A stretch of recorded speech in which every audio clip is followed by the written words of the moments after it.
Hey friends, and welcome back to my channel where I talk about things like creativity, calling, purpose, living your best life, relationships, breaking off fears.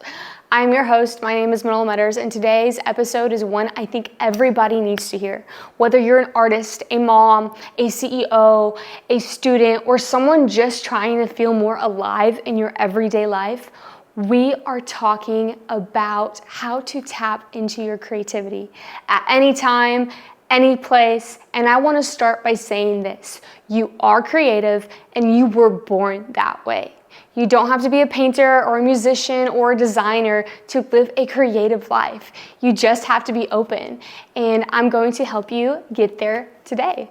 So grab a coffee, take a walk, or just settle in. Let's breathe life back into your imagination. Segment 1, creativity isn't what you think it is. Let's start here. Because if I asked you, are you creative? You might pause. You might say, I mean, or I guess, not really, I don't make art, or maybe even you say, oh, I used to be. I want to challenge that. Creativity isn't a talent, it's a way of thinking. It's seeing what can be and not just what is. If you have ever solved a problem, encouraged a friend, built a playlist, styled your outfit, rearranged your furniture, made a Pinterest board, changed your mind, planned a wedding, decorated a dorm room, etc., that was creativity. It just may not have looked like what the world, what culture calls quote unquote art. So if creativity has felt intimidating to you, if it feels like something other people are good at but not you, take a deep breath, because you're already doing it and you're about to unlock more than what you thought possible. Segment 2, why we get stuck. Before we talk about how to access our creativity, we have to talk about why we lose touch with it. You were born creative. Every child colors outside the lines. Every kid turns up boxes into spaceships and builds forts. But then life happens. School teaches us to prioritize right answers over bold ideas. Somewhere along the way, we start to believe that creativity is only for a few people, or that if we're not making money from it, it's not worth doing. Maybe someone told you that you weren't good at it. Maybe you got busy. Maybe fear crept in. Whatever the reason, if you feel disconnected from your creativity, it is not your fault, but it is your responsibility to reclaim it. And here's the beautiful news. You can always come home to it. Creativity is a muscle. It's waiting for you. Let's start rebuilding.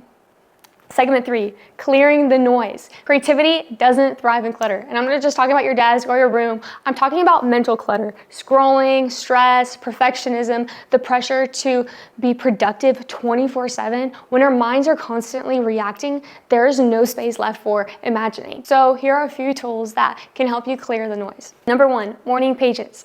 This is a practice where you write 2 to 3 pages first thing in the morning, no editing, no agenda, just pour out your thoughts. It clears out the mental junk and often unlocks fresh ideas. If you're like me, I don't love writing, so I just voice record everything. Number 2, a digital detox time. Even if it's just 10, 30 minutes a day away from screens, it can do wonders for your brain. Let your mind be bored, because boredom creates space for imagination. Number 3, go outside. Seriously, God designed nature to refresh our minds. When I'm creatively blocked, I take a walk without music, just listening, noticing, being present, and often ideas start flowing again. Because again, all of creation testifies of God. Segment 4, following the spark. Now that you've cleared some space and some time, let's talk about what to do with it. Creativity always starts with curiosity, not clarity, not with certainty, not with pressure. It starts with a little spark, a little what if, a wouldn't it be fun if, a song you can't stop singing, an idea that makes your heart beat a little faster, a moment of play.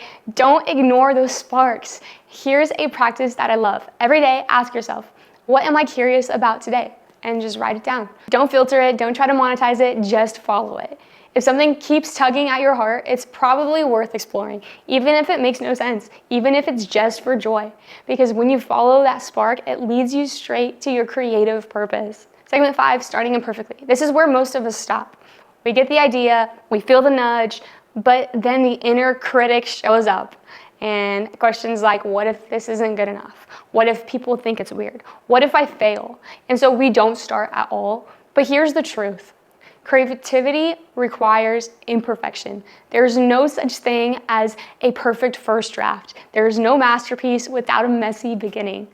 You have to be willing to make bad art. You have to be willing to look a little silly. You have to show up before the plan is perfect, because the magic happens in the doing.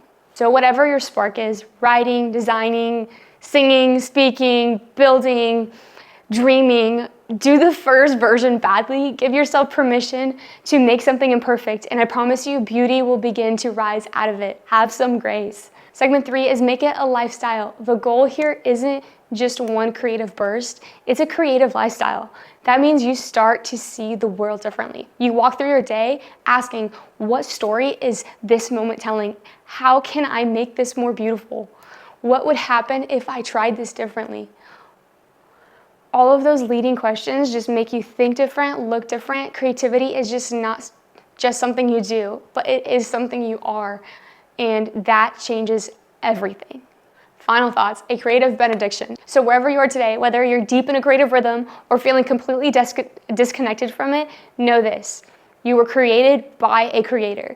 You were made to make. There is no expiration date on your imagination. There is no wrong way to begin. And the world needs your voice. You don't have to be the best. You just have to be brave enough to begin. Thank you so much for spending time with me today. If this episode encouraged you, would you share it with a friend who needs that creative spark? And if you want more of this kind of inspiration in your week, be sure to subscribe, leave a review, and connect with me on my Instagram at @ManuelaMetters. Until next time, remember, you already have what it takes. You don't have to wait for permission. It is a yes until it's a no. You were born to create. Go make something beautiful, have fun, and see the world different, and go change it.